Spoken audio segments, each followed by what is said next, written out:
ये Sheikh Aamir Sheikh starting our next chapter, that is structure.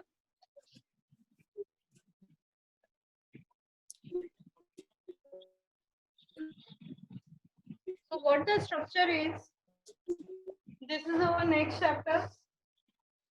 Is that clear? So what the structure is? Structure is, yeah, is a user defined data type. Structure is a user defined data type. Array and structure. Actually, array is somewhere related to the structure, and there are some differences between array and structure. So both of these things we will study.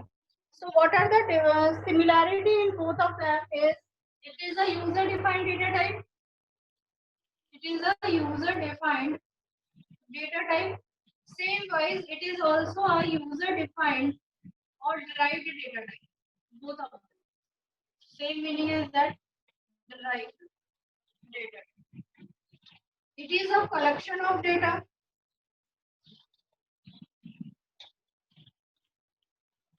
It is also a collection of data. But what is the difference between these two? Arrays जो होते हैं that are declared like that, that means A20 का मतलब हुआ कि अगर आपने 20 size का ये एरे क्रिएट किया है, सपोज करो आपने 10 साइज का ये एरे क्रिएट किया है, तो इन 10 ब्लॉक्स में सिर्फ और सिर्फ इंटीजर वैल्यूज ही आएंगी. ठीक है, इंटीजर के अलावा और कोई वैल्यू आप इनपुट नहीं करा सकते. If you want to enter any character value in this array, you cannot be, it cannot be possible. So we can say array is the collection of homogeneous data types. Homogeneous means same type के data का collection. While if we are talking about the structure is a collection of heterogeneous data types. Heterogeneous data types. That hetero means different data types का collection. कैसे होता है? देखो, अगर हम लोग सपोज करो किसी भी स्टूडेंट का डेटा एंटर करना चाहते हैं, ठीक है ना, किसी भी स्टूडेंट का डेटा एंटर करना चाहते हैं, तो उनका डेटा एंटर करने के लिए सिर्फ इंटीजर टाइप की वैल्यूज तो नहीं होती. हर एक स्टूडेंट की, सपोज करो मैं किसी S1 स्टूडेंट की बात कर रही हूँ, तो उस स्टूडेंट का नेम भी होगा, उसकी एज भी होगी, उसकी हाइट भी होगी, वो मेल फीमेल के हिसाब से हम उसको इलेबोरेट करेंगे, उसकी कुछ उसका कुछ रोल नंबर भी होगा. ठीक है, ये प्रॉपर्टीज, और इसके अलावा भी बहुत सारी प्रॉपर्टीज होंगी, उसका फोन नंबर भी होगा, कुछ भी ले सकते हो. ठीक है, नेम जो होगा वो एक स्ट्रिंग टाइप का होगा, एज जो होगी वो एक इंटीजर टाइप की होगी, हाइट जो होगी वो उसकी फ्लोट टाइप की होगी, सेक्स जो भी आप लोगे वो एक कैरेक्टर टाइप का होगा, मेल या फीमेल. फोन नंबर जो आप उसका यूजर से एंटर कराओगे ये एक लॉन्ग इंट टाइप का होगा. लॉन्ग इंट क्यों लिया? क्योंकि फोन नंबर जो है, सपोज मेरा फोन नंबर ये है, ठीक है ना, ये फोन नंबर है 10 डिजिट्स का, ठीक है, ये है 10 डिजिट्स का. लेकिन अगर हम नॉर्मल इंटीजर लेते हैं तो उसकी रेंज होती है -32767 +32767, यानी कि सिर्फ 5 डिजिट्स तक. लेकिन हमारा फोन नंबर क्या होता है? 10 डिजिट का होता है, तो वो नॉर्मल इंटीजर के अंदर नहीं आता है. इसीलिए हमें रोल फोन नंबर को एक लॉन्ग इंटीजर, जो कि मैं ऑलरेडी मेरे सेकंड लेक्चर में पढ़ा चुकी हूँ, उस टाइप का हम लेते हैं. Is that clear? तो हम लोगों ने जब इसको लॉन्ग इंटीजर लिया, ठीक है ना, तो हम लोग ये देख रहे हैं कि अगर हमें डिफरेंट डिफरेंट टाइप का डेटा एंटर कराना है, तो एरे से तो ये पॉसिबल है नहीं. ठीक है, अगर हमें S1 का एक ग्रुप जनरेट करना है, इसी तरीके से हमें S2 का निकालना है, इसी तरीके से हमें S3 का निकालना है. आपकी क्लास में 40 स्टूडेंट्स है, तो हमें 40 स्टूडेंट्स का डेटा एंटर करना है. तो कैसे पॉसिबल होगा एरे के थ्रू? एरे के थ्रू तो बिल्कुल भी पॉसिबल नहीं है, क्योंकि वो तो सिर्फ सेम टाइप का डेटा टाइप ही एंटर कराता है. Is that clear? तो अगर हमें डिफरेंट डिफरेंट टाइप का डेटा एंटर कराना है, so we have to use structure only. So how we can create structure? The syntax of structure is, अगर हम स्ट्रक्चर के सिंटैक्स की बात करें, तो स्ट्रक्चर का सिंटैक्स कैसे क्रिएट होता है? देखो, सबसे पहले आप लिखोगे struct, that is a keyword. Structure name,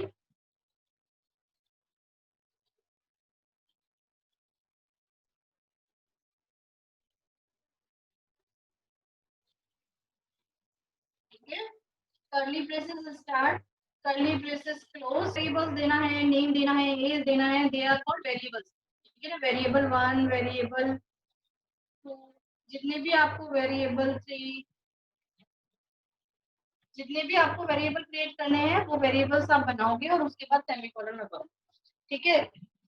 this struct is a keyword. मैंने कीवर्ड पढ़ाए थे. मेरा थर्ड या फोर्थ लेक्चर था कीवर्ड का. ऐसे वर्ड जो कि फिक्स होते हैं, स्मॉल लेटर्स में होते हैं, जिनका साइज 32 होता है, इनको आइडेंटिफायर की तरह यूज नहीं कर सकते. थोड़ा सा अगर क्लासेस को रिवाइज करते जाओगे तो ज्यादा अच्छा रहेगा आपके लिए भी और मेरे लिए भी. ठीक है. तो ये स्ट्रक्ट एक तरीके का कीवर्ड होता है. ठीक है. इसके बाद आपको स्ट्रक्चर का नेम देना होता है. इसके बाद आपको ये वेरिएबल्स देने होते हैं और उसके बाद ये सेमीकोलन का. ठीक है. अगर हम इसका कोई एग्जांपल देखें स्ट्रक्चर को क्रिएट करने का, तो सपोज करो मैंने किसी स्टूडेंट नेम से स्ट्रक्चर क्रिएट किया.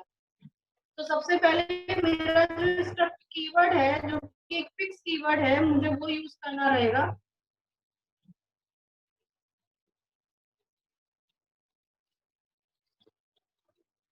Then curly braces start and curly braces close. यहाँ पे मुझे जो भी इसके वेरिएबल्स लेने हैं, यानी कि आपको स्टूडेंट का जो भी डेटा इनपुट कराना है. सपोज मुझे नेम कराना है, सपोज मुझे एज करानी है, नेम कराना है. सिर्फ यही दो डेटा अभी फिलहाल मैं एंटर करा रही हूँ. तो ये मेरे हो गए वेरिएबल्स. ठीक है ना. तो ये सारा डेटा जो होता है वो मुझे एंटर कराना है. That is a example of structure, how we can create an structure. So this is a basic knowledge of a structure by which we can implement the structures. Is that clear?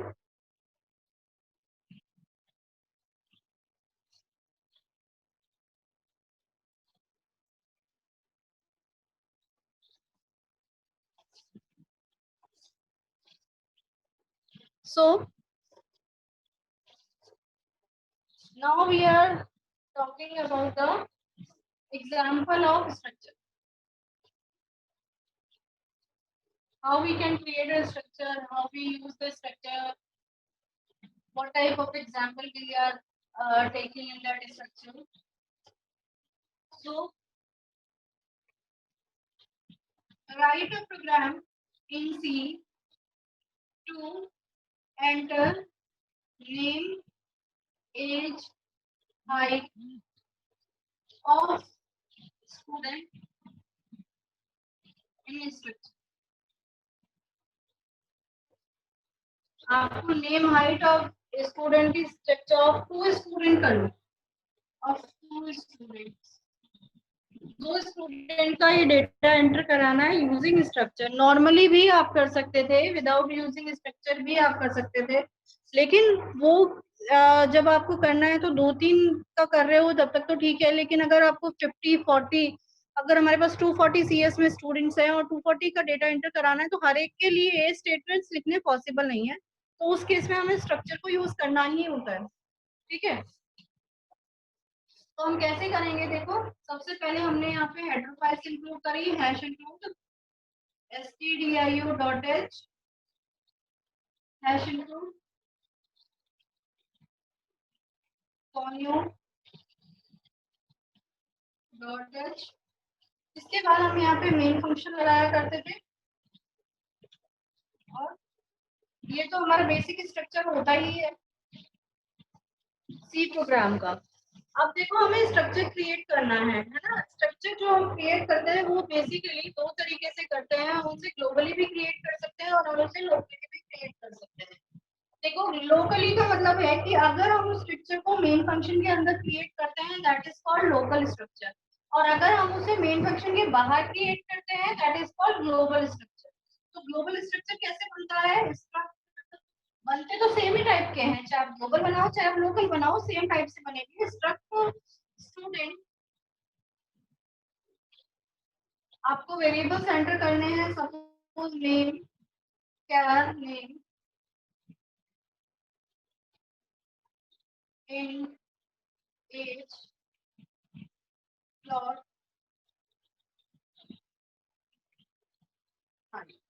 Height तो 2.6 2.8 5.8 इस तरीके से होती है ना, तो मैंने float type का ले लिया। ठीक है, अब ये जो मैंने लिया है यहाँ पे, उसके बाद मैंने इसको यहाँ पे क्लोज कर लिया और यहाँ पे सेमीकोलन लगा। बताया था मैंने, जब भी हम स्ट्रक्चर को क्लोज करते हैं तो हमें सेमीकोलन लगाना मस्त होता है। लेकिन एक चीज का आपको ध्यान रखना है कि हर वेरिएबल को डिक्लेयर करने के बाद भी आपको सेमीकोलन लगाना है। ठीक है, अब हमने क्या किया, मेन फंक्शन बनाया। सबसे पहले हम जो भी हम ये जो स्ट्रक्चर है ये हमारा ग्लोबल स्ट्रक्चर, कैसा स्ट्रक्चर है, ग्लोबल स्ट्रक्चर। क्योंकि हम लोग बाहर क्रिएट कर रहे हैं मेन फंक्शन के बाहर, तो मेन के अलावा और भी कोई फंक्शन हुआ वो भी इसको यूज कर सकता है, इसीलिए हम ग्लोबल स्ट्रक्चर को यूज करते हैं। जनरली मेरा प्रेफरेंस ये रहता है कि ग्लोबल स्ट्रक्चर इसलिए मैं यूज करती हूँ क्योंकि जब हम लोग स्ट्रक्चर से क्लासेस पे स्विच करेंगे, यानी कि जब हम C++ पे स्विच करेंगे तो सेम स्ट्रक्चर की तरह हमें क्लासेस बनाने होते हैं, तो वो हमारे ग्लोबली ही बनते हैं। तो हमारी अगर हैबिट ग्लोबल स्ट्रक्चर बनाने की पड़ जाए तो हम क्लासेस बहुत अच्छे से समझ में आ जाता है, जल्दी समझ में आ जाता है। तो इसीलिए मैं जनरली ग्लोबल स्ट्रक्चर ही क्रिएट करती हूँ। लेकिन अगर आप यहाँ पे अगर लोकल क्रिएट करते हो तो वो भी गलत नहीं है, सेम होगा, कोई डिफरेंस नहीं होगा दोनों में। ठीक है, तो सबसे पहले मुझे इस स्ट्रक्चर का वेरिएबल क्रिएट करना रहेगा। देखो, अगर मुझे इनका नेम एज और हाइट एंटर करानी है तो मेन से इनका कोई रिलेशन नहीं है, तो सबसे पहले मैं इस स्ट्रक्चर को मेन से कुछ रिलेट करूँ, इसके बाद मैं नेम एज और हाइट को यूज कर सकती हूँ। तो सबसे पहले मैं स्ट्रक्चर पे वेरिएबल्स क्रिएट मेंबर्स क्रिएट करूंगी। मेंबर्स क्रिएट करने के लिए मैंने सबसे पहले स्टूडेंट को एज इट इज लिखा, और मुझे जब दो स्टूडेंट का डेटा एंटर करना है तो मैंने दो मेंबर्स क्रिएट किए, S1 और S2। क्लियर हुआ। अगर मुझे इसका नेम एज और हाइट को यूज करना है तो मुझे स्ट्रक्चर के मेंबर्स को क्रिएट करना होता है। तो जितने मुझे टू स्टूडेंट का डेटा एंटर करना था तो मैंने दो मेंबर्स बनाए। ठीक है, अब ये मेंबर्स बनाने के भी दो तरीके हैं, या तो आप लोग इसको कॉपी करके इसके आगे दोनों जितने भी मेंबर्स आपको बनाने हैं वो बना लो। दूसरा मेथड होता है कि इसको मत यूज करो, आप जब सेमीकोलन लगा रहे हो ना उससे पहले आपको जितने भी जैसे भी मेंबर्स बनाने हैं उनको लिख के फिर सेमीकोलन लगाओ। तो दोनों में से जो भी तरीका आपको अच्छा लगे आप उस तरीके से मेंबर्स को क्रिएट कर सकते हो। Is that clear? आपने यहाँ पे मेंबर्स को सपोज करो मैंने ऐसे क्रिएट कर, ठीक है, क्रिएट करने के बाद आपने CLR SCR लगा दिया। ठीक है, अब आपने क्या किया, यहाँ पे आपको पहले फर्स्ट स्टूडेंट का नेम एज हाइट चाहिए, तो हमने यूजर से सबसे पहले प्रिंट कराया, स्क्रीन पे दिखाया कि enter name age and height of first student. First student का नेम एज और हाइट एंटर करा। ठीक है, तो फर्स्ट स्टूडेंट का नेम सबसे पहले स्ट्रिंग टाइप का होगा, एज इंटीजर टाइप की होगी, हाइट फ्लोट टाइप की होगी। ठीक है, जब हम स्ट्रिंग को इनपुट कराते हैं तो हम एम्परसेंड नहीं लगाते हैं। ठीक है, तो मुझे नेम एंटर कराना है तो मैं नेम नहीं लिखूंगी, मुझे फर्स्ट स्टूडेंट का कराना है तो मैं S1 डॉट नेम लिखूंगी, मैं कहूंगी कि S1 का नेम इनपुट कराना है। ठीक है, इसके बाद मैं यूजर को बोलूंगी कि S1 का एज इनपुट कराओ, यानी कि S1 का जो ब्लॉक बना है उसका नेम इनपुट कराओ, उसका एज इनपुट कराओ, उसकी हाइट इनपुट कराओ। ठीक है, S2 का नहीं S1 का। तो कावर्ड जहाँ यूज आता है ना, कावर्ड S1 का नेम S1 का एज, तो उसी का आपको डॉट यूज करना है। आप खुद से मुझसे इलेबोरेट करने की कोशिश करो, आपको पता चलने लगेगा कि कहाँ मुझे डॉट को यूज करना है। मुझे S1 का नेम, S1 का एज और S1 का हाइट को इनपुट कराना था, तो मैंने ये तीनों चीजें यूजर से इनपुट करा ली। देखो, स्ट्रिंग, इंटीजर और फ्लोट वैल्यूज को मैंने यूजर से इनपुट करा लिया। इनपुट कराने के बाद मैंने सेकंड के लिए डेटा के लिए बोला enter name and height of second student. Second student का डेटा एंटर कराए।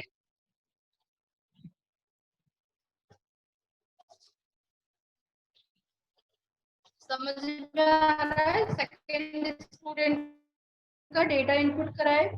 अब डेटा को इनपुट कराने के लिए नेम, एज, हाइट, अब इस बार हमें सेकंड का डेटा यानी कि S2 का डेटा चाहिए, तो हम S2 का नेम, S2 की एज और S2 की हाइट की बात करेंगे। ठीक है, तो S2 का नेम, S2 का नेम इस तरीके से रीड करो।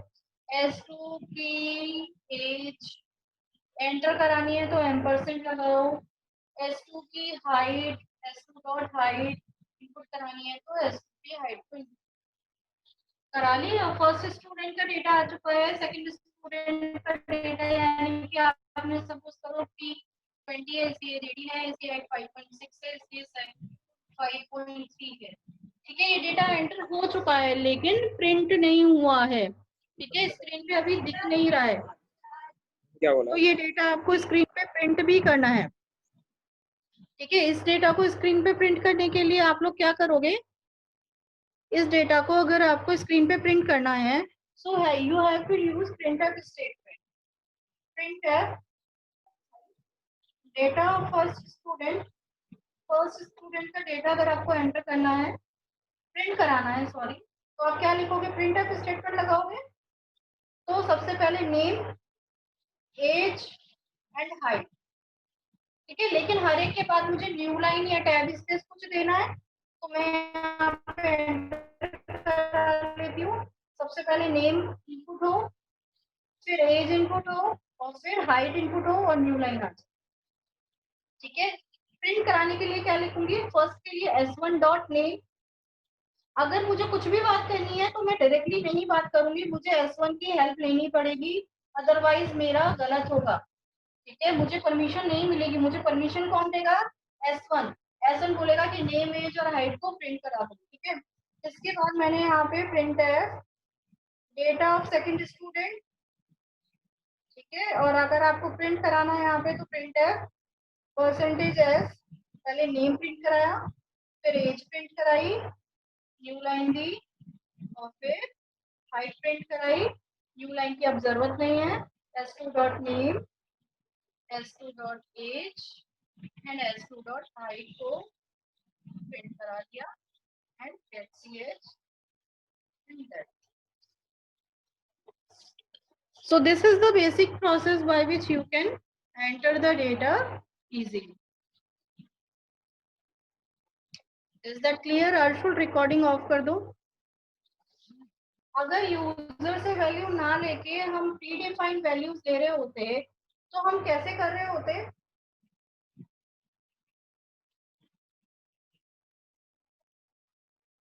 आप मेरा क्वेश्चन समझ रहे हैं मैं क्या कहना चाह रही हूँ। जैसे कि एक तो चीज होती थी कि हम लोग डायरेक्टली ऐसे लिखते थे इंट ए और यूजर से एक ही वैल्यू इंसर्ट कराते थे। एक तरीका होता था ए कि हमने एक ही वैल्यू फिक्स कर दी कि 5 ही होगी, इसके अलावा कोई और वैल्यू नहीं इनपुट हो। नोट माय पॉइंट, ये वाला मेथड तो सीख लिया कि हमने ये वेरिएबल ले लिया और यूजर से स्कैनफ करके एक ही वैल्यू को इनपुट करा लिया। ठीक है, ये तो यूजर डिफाइंड वैल्यूज तो हमने ले ली, लेकिन हमें ये तरीका भी सीखे कि प्री डिफाइंड, हालांकि इतना जरूरी है नहीं लेकिन फिर भी हमें आना चाहिए कि ये कैसे होता है। ठीक है, तो आप लोग डायरेक्टली अगर इनकी वैल्यू को इनिशियलाइज करके देना चाहते हो तो कैसे करोगे, देखो S1 dot name equals to Arya. आपने S1 का नेम ऑलरेडी क्या डिफाइन कर दिया, आर्या। S1 वेरिएबल तो आपने ले ही रखा है। इसी तरीके से S2 का नेम आपने क्या डिफाइन कर दिया, इंडिया। ठीक है, अब चूंकि स्ट्रिंग है तो हमें किस में लेनी है, डबल कोट्स में लेनी है। S1 की जो एज है वो आपने 20 कर दी है, S2 की जो एज है वो आपने 30 कर दी है, S1 की जो हाइट है वो आपने 5.6 कर दी है और S2 की जो हाइट है वो आपने 5.3। समझ में आ रहा है? तो अगर आपको किसी भी का कोई भी ऑपरेशन करना है, वैल्यू देनी है लेनी है तो डायरेक्टली भी आप उसके अंदर वैल्यू को असाइन कर सकते हो। इसके बाद जो आपको प्रिंट करना होता था तो प्रिंटिंग का तो वही मेथड होगा जो हमारा प्रीवियस मेथड था, लेकिन जो स्कैनिंग वाला मेथड था जो हम यूजर से वैल्यू ग्रैब कर रहे थे, उन वैल्यूज को हम यूजर से ग्रैब ना करके हम लोग डायरेक्टली भी इनपुट करा सकते हैं from the user, from the keyboard. ठीक है, ये प्री डिफाइंड वैल्यूज के तरीके हुए, समझ में आया? इसके अलावा हम लोग डायरेक्टली कोई ऑपरेशन भी परफॉर्म कर सकते हैं, ठीक है। सपोज मैंने यहाँ पे S2 लिया, एक और मैंने ले लिया यहाँ पे S, ठीक है। तो अगर मैं चाहूँ कि S2 का जो नेम है वो S1 के नेम में इंसर्ट हो जाए, यानी कि चला जाए, तो मैं डायरेक्टली भी इसके अंदर की वैल्यू को इस पे असाइन कर सकती हूँ। मैं S2 की जो एज है, वैसे मैंने नहीं दे रखी है, S2.age इक्वल्स टू सपोज करो 30 दे दी, तो S2 की जो एज है वो S3 की एज में कॉपी हो जाए, तो डायरेक्टली मैं इस तरीके से भी इनका असाइनमेंट कर सकती हूँ। समझ में आया? अगर मैं यहाँ पे एक हेडर फाइल और लगा दूं string.h, तो string.h वाले जो फंक्शंस थे, सपोज करो str rev जो फंक्शन था, वो अगर मैं s2 डॉट नेम पे अप्लाई कर दूं, तो s2 का जो नेम था इंडिया वो प्रिंट होके उल्टा हो जाएगा। समझ में आ रहा है मैं किस तरीके से कितने कितने ऑपरेशन कर सकती हूँ? मैं सिंपली पहले नेम प्रिंट करती थी, लेकिन अगर मुझे अगर S2 का नेम को रिवर्स करने की कहीं भी जरूरत पड़ती है, तो मैं डायरेक्टली strrev फंक्शन लगा के S2 डॉट नेम लगा के इसका रिवर्स, यानी कि S2 का नेम है ये, तो उसका रिवर्स प्रिंट करा सकती हूँ। लेकिन अगर मुझे strrev को यूज करना है तो मुझे इस हेडर फाइल को यूज करना ही रहेगा, मैं पहले भी बता चुकी हूँ। I mean to say that कि अगर आपको डायरेक्टली किसी भी वेरिएबल के किसी भी मेंबर के किसी भी वेरिएबल पे ऑपरेशन परफॉर्म करना है, so you can do directly by using dot operator, ठीक है। By using only and only dot operator you can access any variable of any member. Are you getting my point? What I am saying?